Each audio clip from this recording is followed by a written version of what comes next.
Hello and welcome to Cult Movie Cult, where we watch and discuss the horrific, the obscure, and the flat-out strange from the other side of cinema. I'm Marc Dickerson. And I'm Jeremy Fink, and this is the first episode in our new series, Practically Terrifying, a celebration of 80s creature features. We'll be digging into a variety of monster movies from one of horror's greatest decades. We'll be discussing a few classics, as well as a few films you might not have heard of. The first film in our series is An American Werewolf in London from 1981, directed by John Landis and starring David Naughton, Jenny Agutter, and Griffin Dunne. The film follows two American backpackers, David and Jack, who are attacked by a werewolf while traveling in England, causing David to become a werewolf under the next full moon. You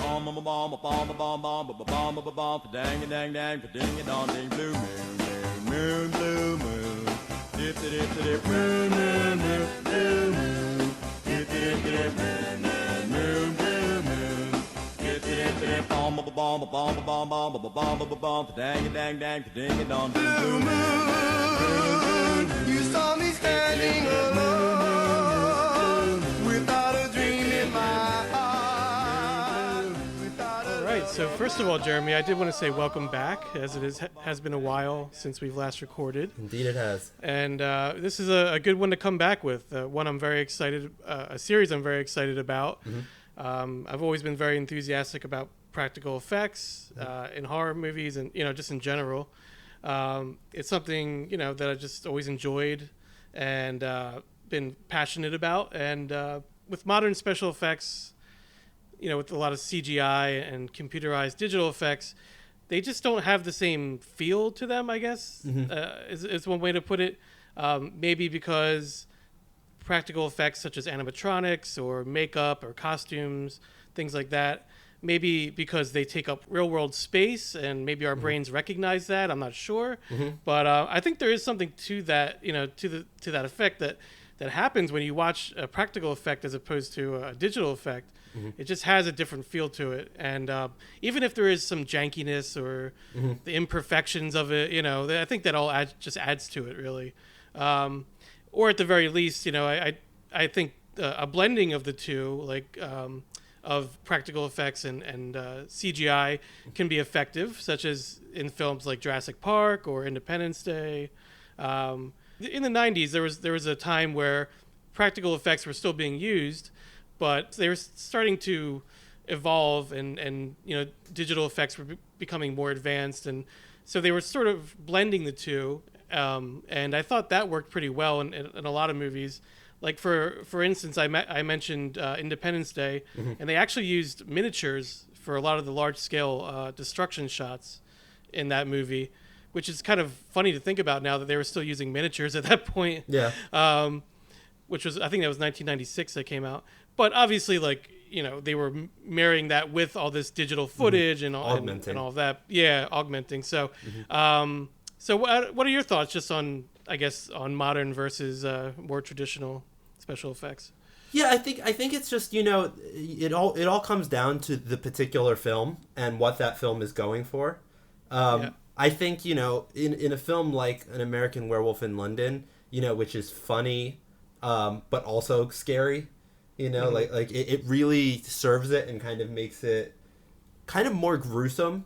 Like visceral. Yeah, it makes it visceral. And it also, I think, is just, there's something, it's like, I've been really into like clothing lately and kind of learning about the history of clothing and everything. And there's the difference between like handmade clothing versus something made really cheaply and quickly as fast fashion. Like one of them is something that is meant to last you years and you pass down to your kids and, is like a real kind of quality item versus something that's just like a kind of quick flash in the pan. And I think when you talk about a practical effect, or like handmade, it's this thing where it just, even if it's imperfect, it feels so genuine. Like you can tell that there weren't corners being cut. It wasn't just like, oh, this didn't work, this is the solution we'll come up with. It's you can feel the weeks and months of planning and experimentation that went into it. And even when they were pouring their hearts out into these exactly it's like creatures. And that's not to say that there isn't CGI that people pour their hearts out into. It's just I feel like because obviously there are films that do CGI brilliantly, and it's gorgeous, and the people making it are true artisans. Motion capture and all of that. Yeah, it's that amazing. goes into it. But I also feel like at the point we're in now in film, CGI also often is kind of used as a Band-Aid. It's oversaturation for sure. It's oversaturation. Whereas something like this, it's just like, that the people making it really, really, really were trying to do something interesting and believable, and it was all about the planning, and there was that risk that they would get there on the day and it wouldn't work, and that was just what they had to live with. The infamous example of the shark in Jaws never working, and that's why one of the reasons why you hardly see it in the movie.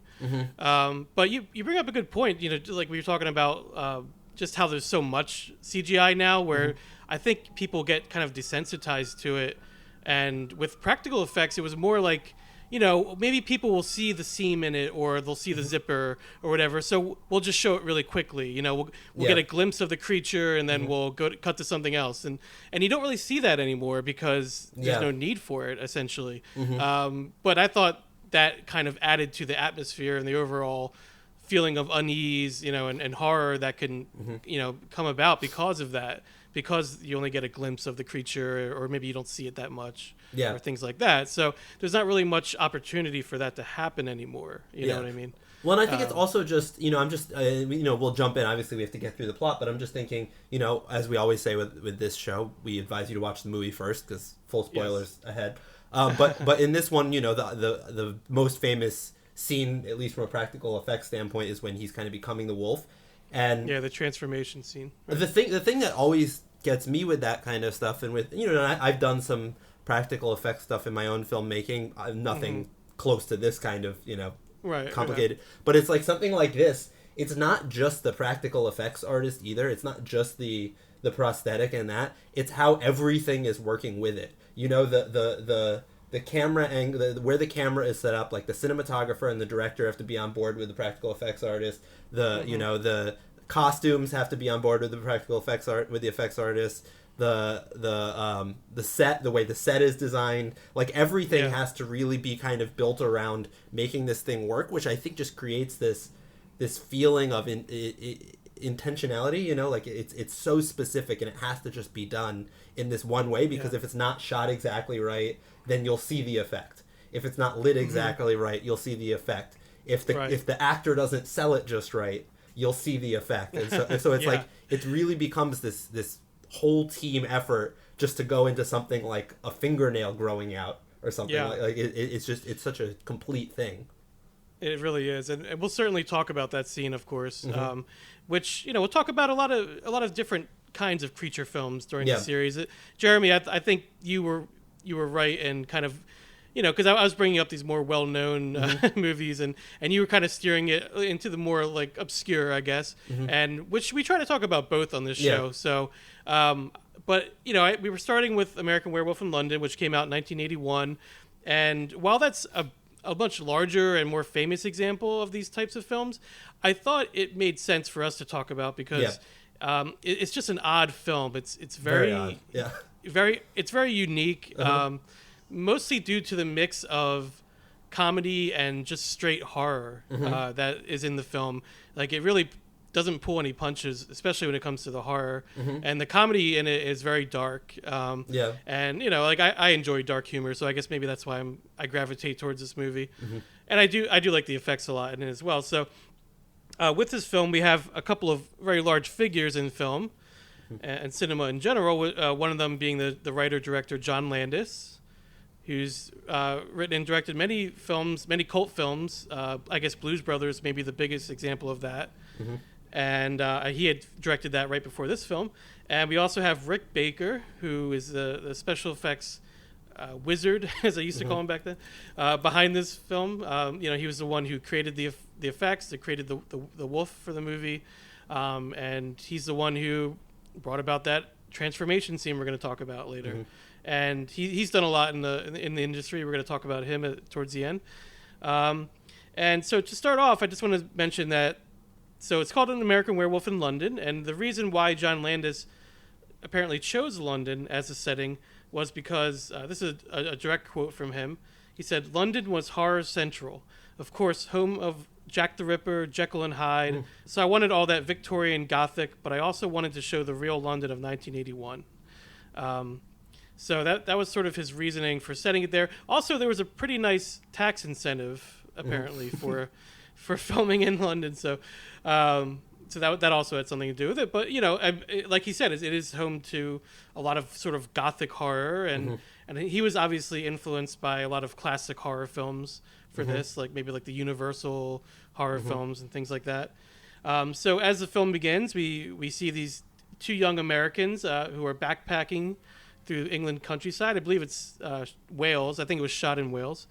And we're with our two main characters there, played by Griffin Dunne, as we mentioned, and David Naughton, who, I don't know if you knew this, Jeremy, was a little bit of a disco star before the movie. Really? He had a pretty popular song that came out, I think, in 1979. I did not know that. Yeah, you should look it up. It's actually pretty damn catchy. I can't remember the name of it now, of course, but if you type in David Naughton disco, I'm sure it'll come up. So David plays David in the movie, and Griffin Dunne plays his friend Jack. So actually, the first shot of them, I have the Blu-ray of this movie, so I watched some of the special features to prepare for this, and I think John Landis mentioned the first time we see these two main characters is in the back of a truck, and it's full of sheep.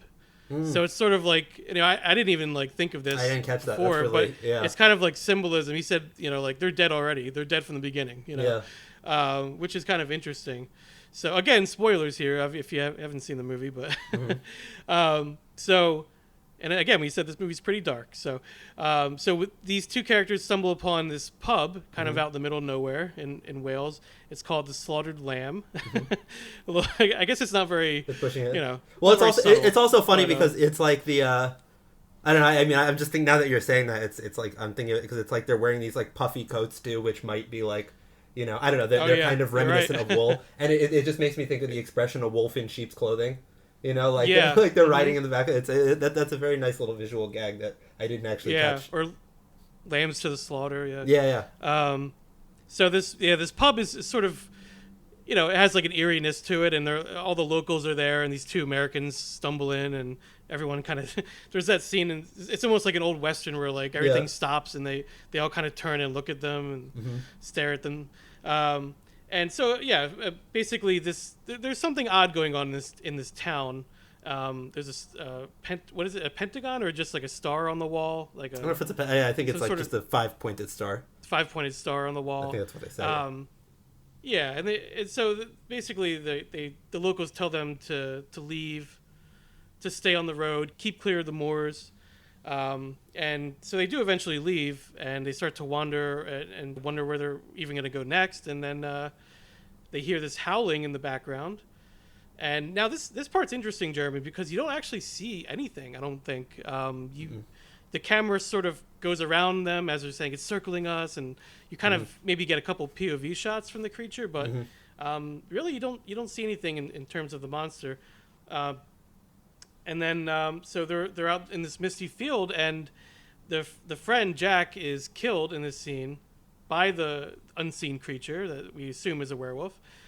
David gets scratched pretty bad. It's a pretty vicious mauling actually to start off the film, but it kind of brings you into the rest of the film, which is again pretty brutal for a lot of the violence in it, which apparently was cut down a lot too, which is interesting. And then from there, we see him running naked through the woods, and it's kind of like this weird... So there's a couple weird nightmare sequences in the film, kind of early on. I want to talk about this. There's one also early on where...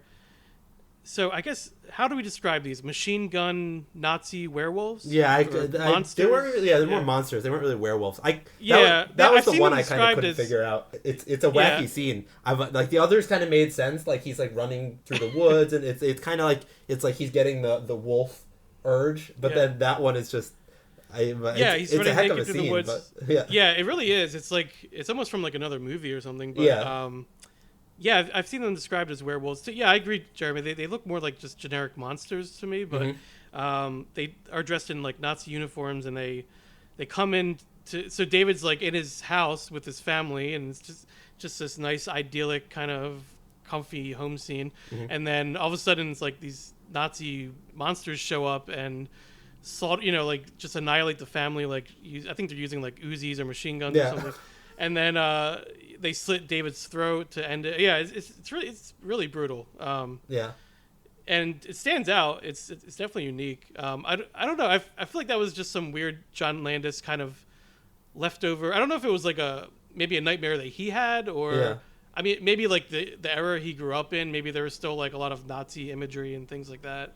Yeah, it kind of makes sense. Well, and I think I mean I was reading that he actually wrote this script much earlier. That's something I'm going to mention later. He wrote it in, I think 1969 or something. Yeah, and I'm just thinking about like the film landscape in 1969 and this kind of like psychedelic, even horrifying dream sequence that's kind of out of the movie does feel more like a 60s like Roger Corman, kind of exploitation. Like they want a cool machine gun scene, just because it's like vibey and psychedelic, and it's like I'm curious, I mean I don't know if John Landis has spoken about that scene at length, but it's like I'm curious if that one maybe even started out as something kind of more psychedelic and strange and was whittled down to still this very psychedelic and strange thing. But I don't know. It is true to a nightmare. Like it feels like a nightmare. Yeah. So and around this time we meet the character of played by Jenny. Is it Agutter or Agutter? I think Agutter. I don't know how to say it exactly. Yeah. Agutter. And she's a nurse at the hospital, Nurse Alex Price, and she's taking care of David. And now during the scene, we see the first time that Jack actually returns. So his friend has returned from the dead, or I guess he's like a living dead. He's undead.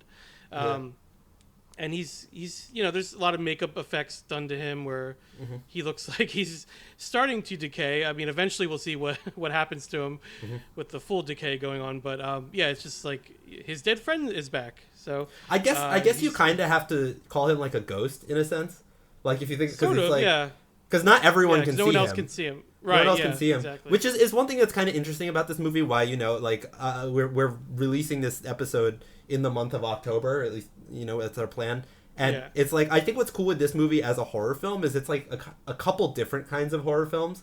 Like at times it's like this kind of gothic horror film. At times it's something more contemporary. Yeah. It's a werewolf film. It's a little bit of a ghost film. It's kind of like a survivalist film to a certain extent. Like it really kind of jumps around. And there's like these ghouls and these ghouls. It's one of those ones that really hits a lot of checks a lot of boxes, but not in a way that ever feels forced. Like it kind of very seamlessly flows between them.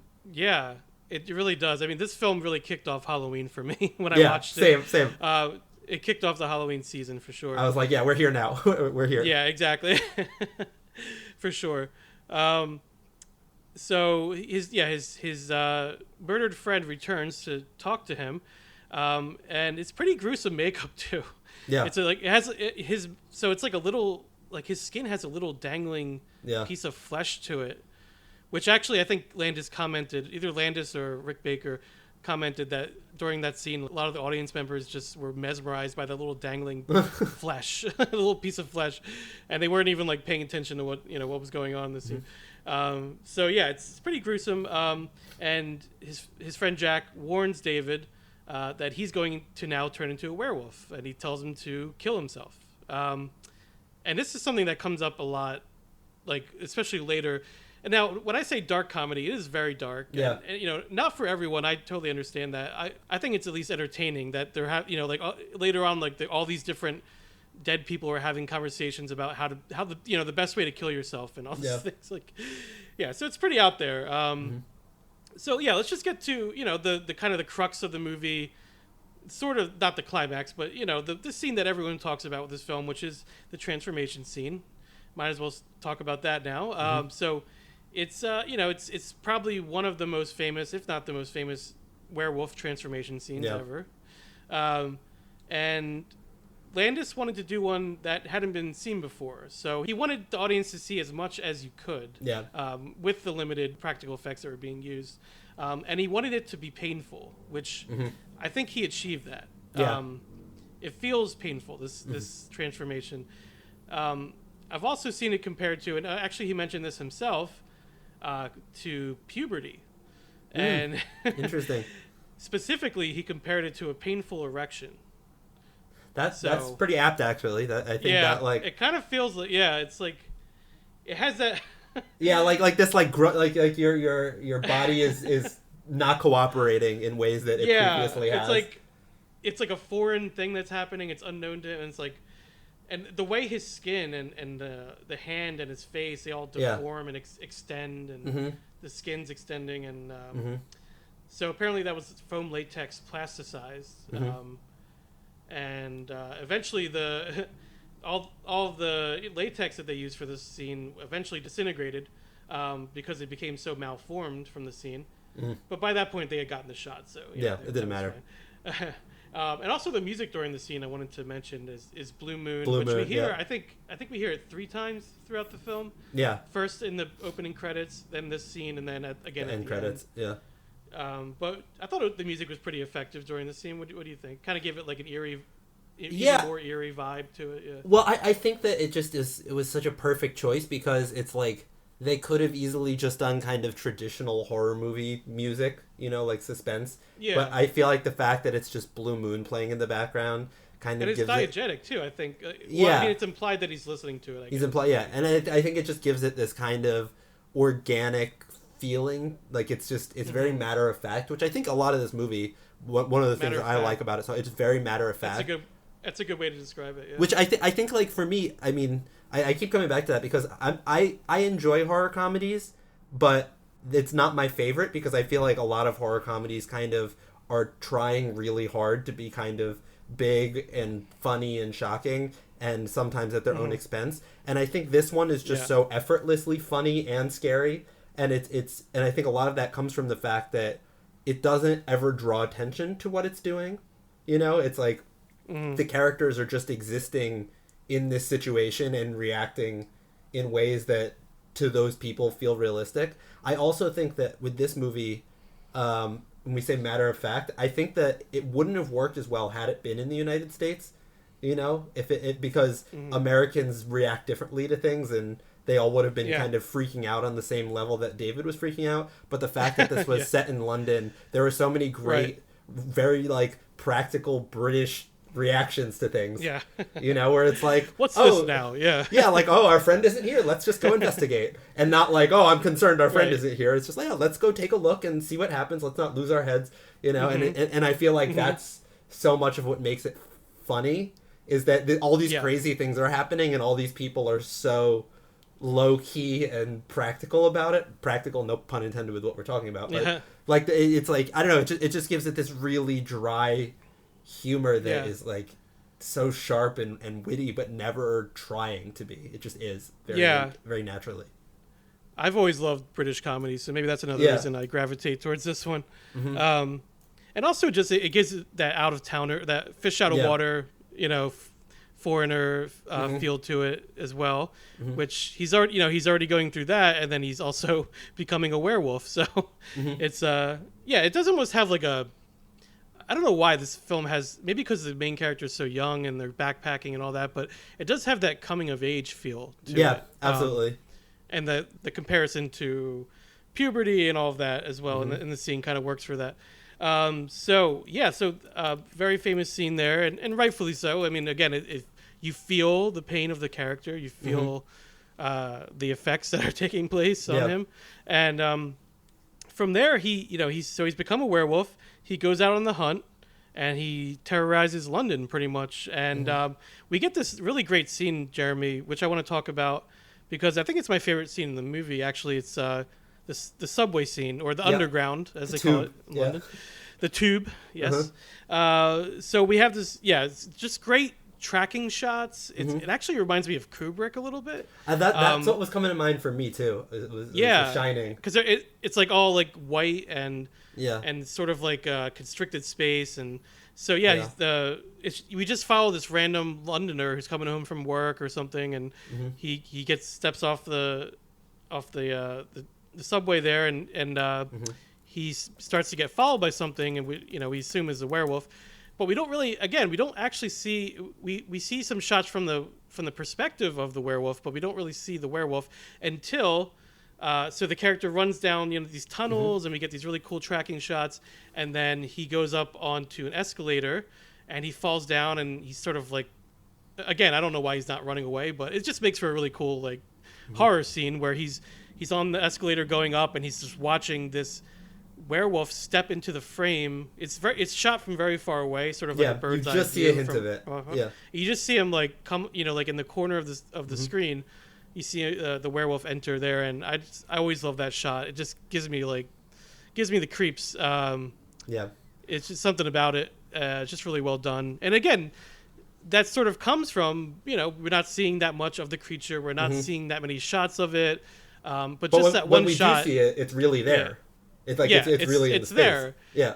Yeah, and they were obviously operating it from behind. You actually never see the back of the creature in the entire film, because that's how they were operating it from the back. So, which I didn't notice. It works. Yeah, it works. I mean, it works perfectly especially for that shot. I was actually thinking about that scene too, because I this is my second time watching this movie, and the first time at this point has to be at least 4 or 5 years ago. It's been a little while. And I kind of forgot that whole underground tube scene.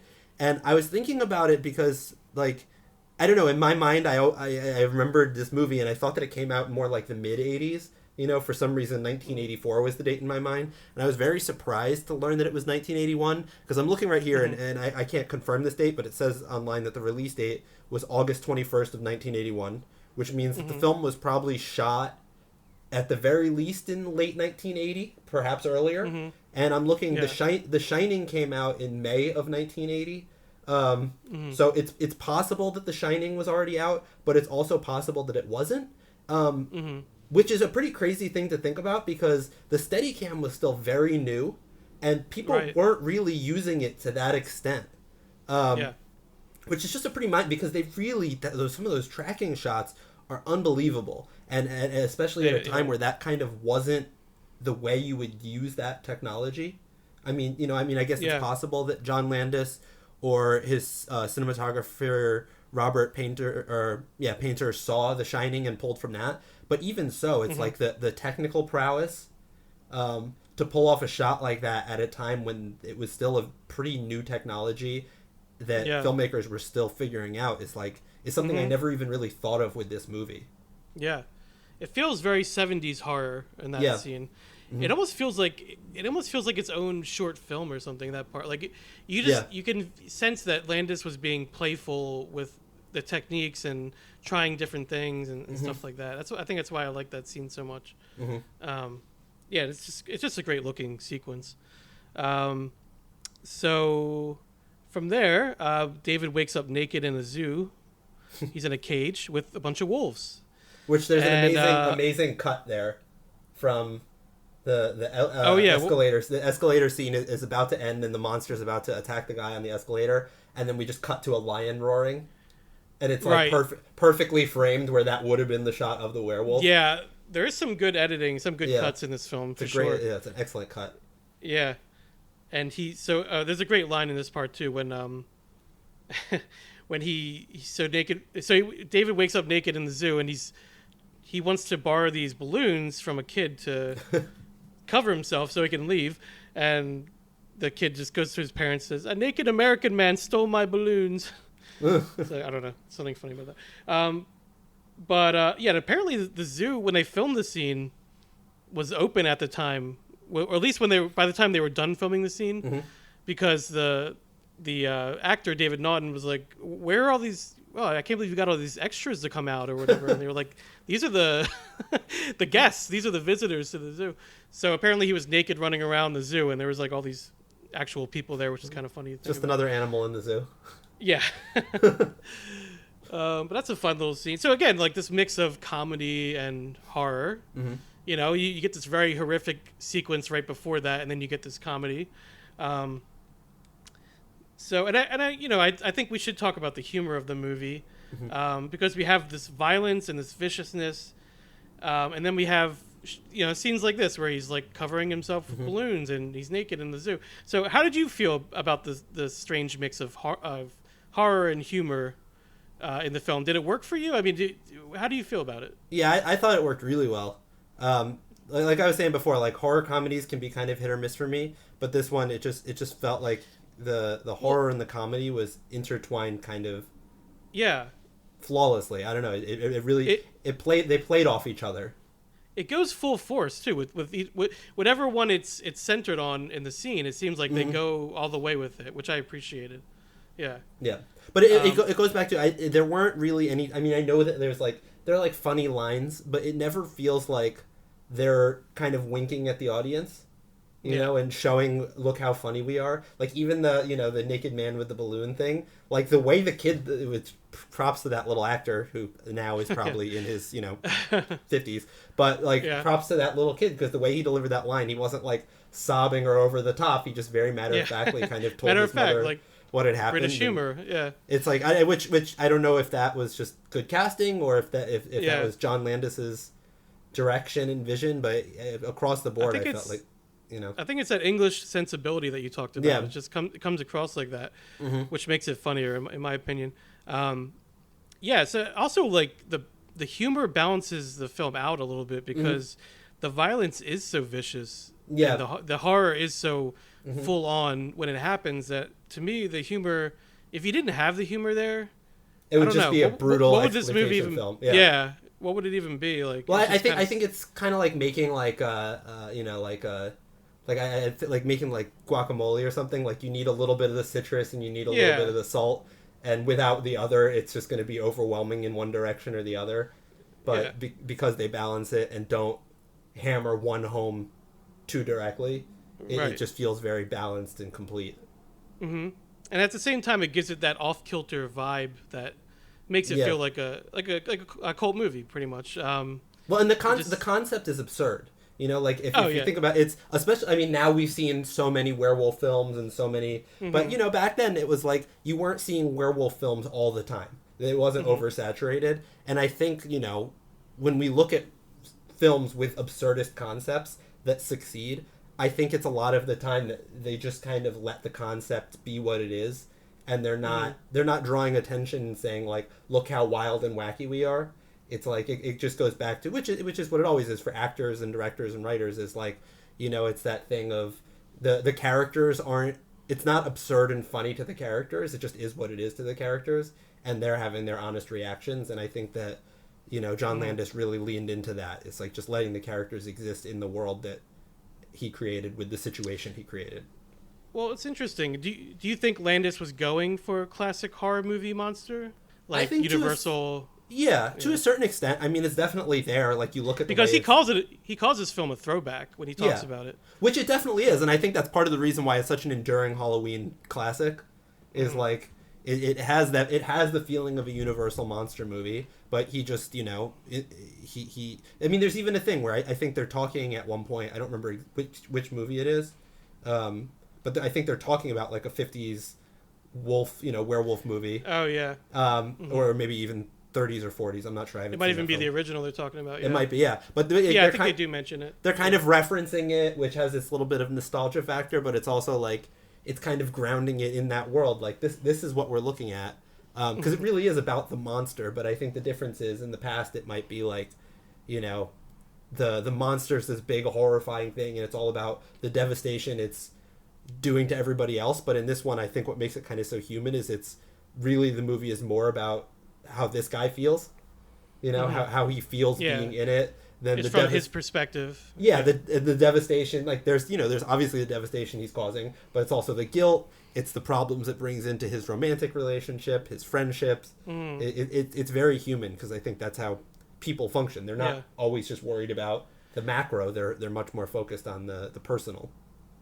Yeah, I mean, Landis could have just done a straight werewolf movie. He could have done like a remake of the original where it's just a man who transforms into a werewolf, which that film is great in its own way, but I think it's really cool that he added all this different stuff to it, like all this humor and the viciousness and like you said, the personal sort of touches that he puts, and it's really subjective. I think a lot of the film makes you feel like you're in David's position, Yeah. and so I mean, I think everything he brought to it was just really fun and exciting. Yeah. And David keeps saying, "Oh, I think I'm losing my mind," which is such like a human thing. Like he's cracking up. Yeah. He's like, I must be. There's no way this is actually happening. I'm just out of my. I'm batshit crazy. That's the only possible solution. It is weird how much you feel for him. Like, yeah. He's like this monster, like mauling and killing people, and you're just Yeah. like, oh, like I feel bad for it. But it's not him. It's not him. It's not his fault. Yeah. And that's why you're Right. kind of like, Yeah, he even tries to confess and get himself arrested in the one scene. Which is a very funny scene. Yeah, he goes up to the police officer. He's just, I killed someone, or I killed a bunch of people, and I did this and did this. Well, and then he just starts insulting everything English. The Queen of England is a man. It's, oh, right, yeah, of course. It's so funny. Yeah, that scene's great, too. Yeah. Another comedy scene. So, and then from there, we kind of start to go into the ending of the film, where we're in this adult movie house, mm-hmm. which we see a lot more of this adult movie than I remembered, I guess. Yeah. Which is funny, weird. I don't know if that's a real adult movie or if that's it feels like it's for this referencing movie. something. Or, yeah, I'm not. Yeah, I think they made it for the film. I'm pretty sure. It's very. And strange. it's called "See You Next Wednesday," which I think he puts that phrase in every one of his films. Oh, really? Does. Yeah. So in this scene, we see Jack again, and he's his friend, and he's like fully decomposed at this point. He's like full on animatronic puppet now. Yeah. Actually, in this scene, Griffin Dunn actually controlled the mouth as he said the lines, which I found pretty interesting. Yeah. And then during the scene, he shows David all these different people that he's killed, and you see these other dead people there, like the man he killed in the underground and others. And apparently that's where the cut scene comes in, because I don't know if you remember, but there's two like elderly gentlemen who are kind of joining in on the conversation, and apparently they were two homeless people who got killed by David, but I guess that scene was a little too much for audiences at the time, and Landis, he too much to his chagrin, ended up cutting it out. Well, I think that they had the implication of it though, right? Because we saw those guys, and then they like heard something. Yeah. And I thought it was fine.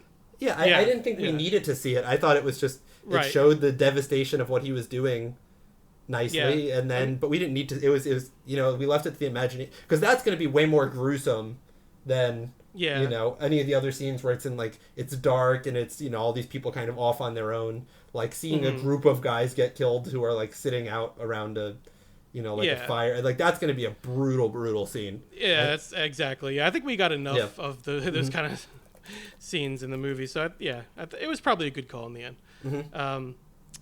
So Jack's just telling David how he's gonna how these undead people are gonna be walking the earth in limbo until the werewolf curse is lifted. So David really has no other option at this point, but there's not really much he can do. But he does transform again in the theater, and he goes on a rampage in Piccadilly Circus, and then the nurse Alex goes to him in the alleyway and tells him that she loves him, and David basically goes to attack her and gets shot by the police, and she's crying, and that's the end of the movie. That's it. And I love the juxtaposition. So not only do I love that the movie just ends there and just this hard cut at the end of his dead naked body laying there, and it is David again at the end. It's not the werewolf. So he's turned back, and there is this sort of like eerie calmness about it. It's like it's kind of like what had to happen, I guess, in the end. And I love the juxtaposition with the end credits song. Just like that upbeat version of Blue Moon that comes on there. Yeah, it's very sharp. As he's laying there dead. Yeah, I mean, it's just like perfect. And that's the end of the movie. Main character's dead, cut to black. That's it. And there's something to that. I don't know. I just thought that was a good ending for it. Because the whole movie is so matter of fact, and it's like what's going to happen after that? He's dead. Right. We don't need to see all the fallout. It's like that's the end of the movie. It's his story. He's dead. That's all that happens. Main character's dead. Both our main characters are dead. Yeah.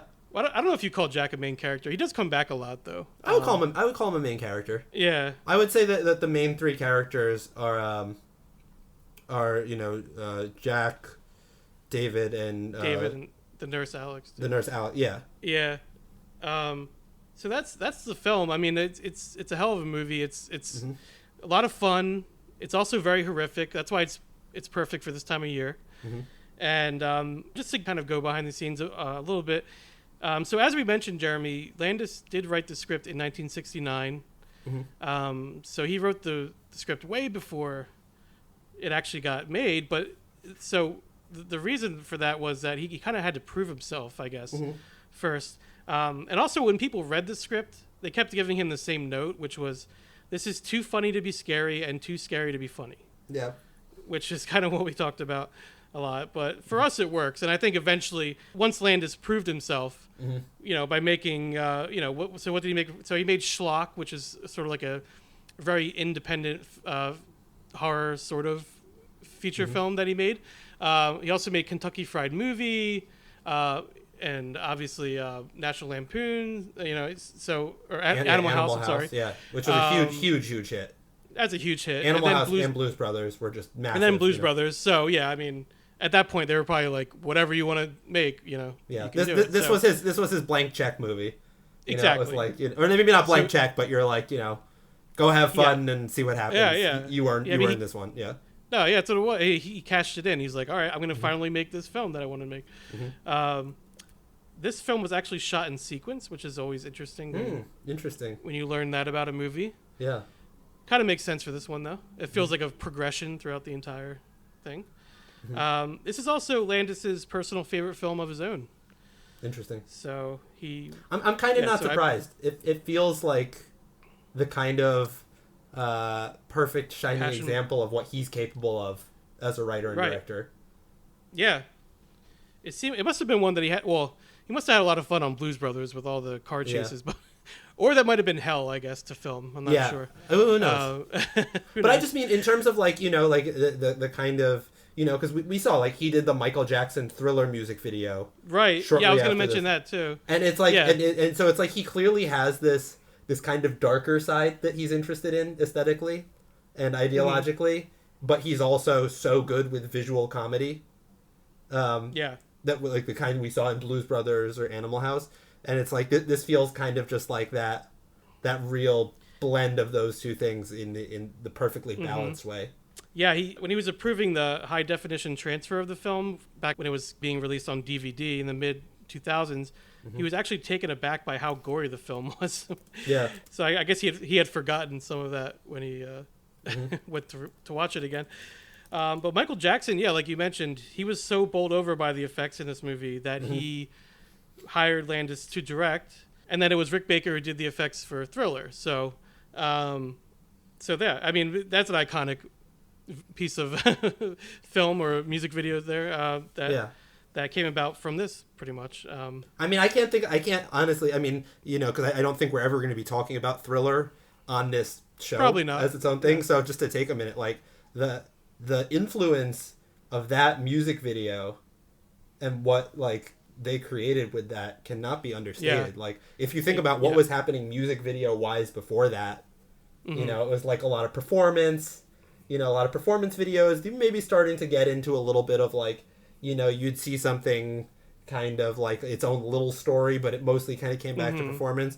And then Thriller just came out and, it's obviously still performance, but it was like, we're making a movie. Like it was like a mini movie. It was a fully and now it's like if you look at music videos, it's like that's what most of them are, Right. And it's like the math, and obviously a lot of that credit goes to Michael Jackson as well. He made the song and performed it, but it's like but it was everything coming together though, like the makeup, the dance, exactly, and and I think one thing that's really clear with John Landis from this film and his others, but particularly this film, is that he really understands tone. He really understands how to create tone, and I think so much of what works in the Thriller music video, beyond the music, beyond the makeup and everything, which is great, is just that, like we were talking about at the beginning of this episode, is when all the elements come together, and I think that's something that John Landis clearly has a talent for. Yes, for sure. And then the only other thing I wanted to touch on before we wrap it up today is the man himself, Rick Baker, special effects designer, consultant. I mean, he's had all kinds of roles in films, and he's worked on so many movies. You know, if you just look at his IMDb, you can you can just go through so many different movies, including The Howling, which I had mentioned to Jeremy before, was apparently a movie that it came through for Rick Baker right before filming for this film, American Werewolf in London, began, and because Rick Baker was excited to do a werewolf movie, and then The Howling came along, and he was all ready to sign up until he got that call from John Landis. He said, "We can make American Werewolf in London." So he kind of had to, and he had known John. So Rick Baker had worked with John Landis before on Schlock, which I mentioned. Have you ever seen that, Jeremy? Schlock? I've not seen that film. Okay, it's kind of like a gorilla creature film. It's like it's like a comedy mostly, but very independent, very low budget movie. So they worked together before on that, and so when he told him that he got the money, money came through. We're actually making this movie. He had to come back to his buddy and help him make this. So he was just a consultant on The Howling. So he was, he did everything for American Werewolf in London. He's Rick Baker has said before that monster movies are what got him into this business. So he really wanted to make this movie in particular. Although he wanted it to be a bipedal werewolf, like standing upright on 2 feet in the beginning. But Landis wanted more of like an animal-like creature. Yeah. Which I think was a good decision. Yeah, he described it as a demon hound from hell, which is pretty apt. And he actually, I think Rick Baker modeled it after his dog at the time. Bosco was how he approached that one. And also Landis never really wanted to show the creature for very long, so it kind of worked out, I guess, with how they actually ended up shooting it. So he wanted to leave a lot of it in the viewer's mind. And when Baker saw the transformation scene, that very famous scene that we talked about, for the first time, or actually when they shot it, he was very disappointed. They shot it and it was very quick, and Landis got the shots he needed. He said, "That's it. We're not doing any more." And then he finally saw it with a audience of people, and just their reactions to that scene made it all worth it. He said so. Just the way they couldn't believe what was happening on screen, and even though it was so quick when they shot it, because it was like we said, it's like all these months of lead up to creating these effects. So when you shoot something and it's over like that, I'm sure it was kind of like, that's it, like all these months of work. But Rick Baker actually went on to win the first ever Academy Award in the category of Best Makeup, and he was only 31 at the time. So it definitely all paid off for him, for sure. But that was all I wanted to talk about with this film. Was there anything else you wanted to throw in about American Werewolf in London, Jeremy? Or I think that's about it. I think for me, it's just going into like kind of moments that stuck with me.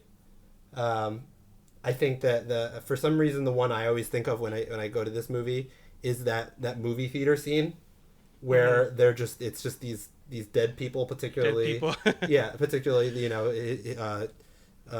David's best friend, just sitting there talking to him in this grimy adult movie theater. And I don't know, like it's not one of the more dramatic moments of the movie, but for some reason it's just an image. The lighting, the kind of grimy feel of the theater, just that chipper British woman smiling with the blood on her face and her teeth.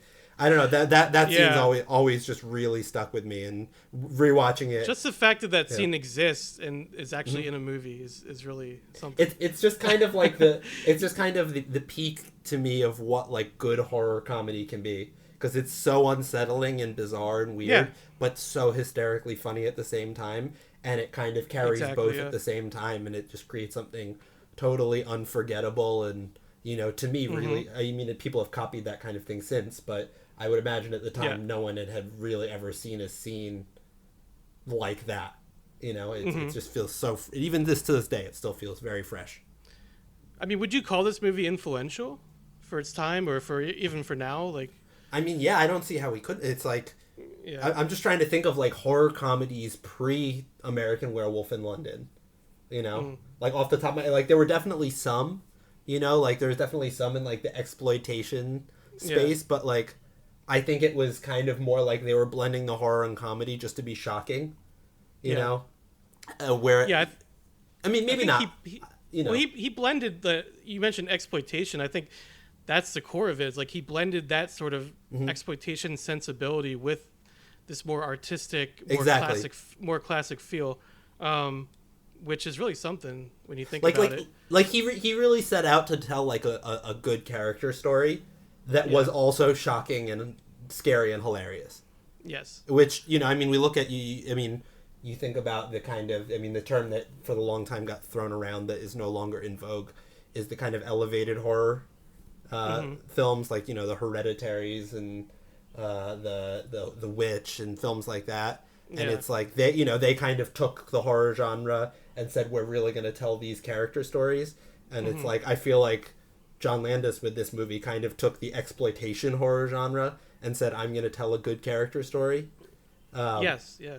And I don't know, like, I'm just thinking about, like, I feel like it kind of gave other filmmakers, particularly, like, younger, up-and-coming filmmakers, for lack of a better term, permission to make a horror comedy that, it won an Oscar, you know? It won, like, it's an Oscar, which in and of itself is a huge accomplishment. Like, to this day, not a lot of horror The first ever films for makeup, For makeup, and it's like, I think it really just opened a lot of people up, for better or for worse, to embracing horror comedy and trying to make something really, really good instead of just something that would show in like a sketchy theater on 42nd Street in New York, you know? It's an oddly good mix. This you know, the horror mixed with comedy.